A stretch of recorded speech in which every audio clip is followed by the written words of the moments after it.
अल्पवयीन मुलीला पळवून नेऊन बालविवाह, चौघांविरोधात वडगाव पोलिसात गुन्हा दाखल। हातकणंगले तालुक्यातील वडगाव परिसरातील अल्पवयीन मुलीला लग्नाचे आमिष दाखवून पळवून नेणे, बालविवाह लावणे व लैंगिक शोषण केल्याप्रकरणी चौघांविरोधात वडगाव पोलीस ठाणे येथे गंभीर स्वरूपाचा गुन्हा दाखल करण्यात आला आहे।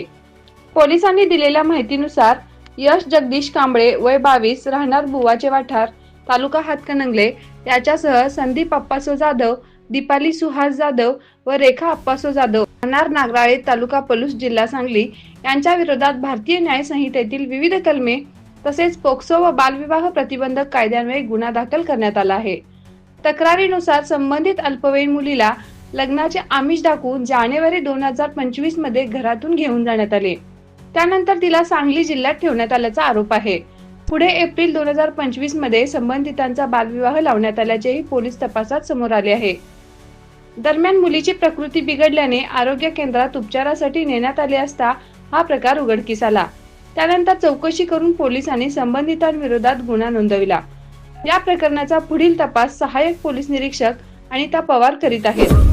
आपल्या परिसरातील महत्त्वाच्या बातम्या पाहण्यासाठी आमच्या नवसंकेत न्यूज चॅनलला YouTube वर सबस्क्राइब करा आणि बेल आयकॉन प्रेस करा।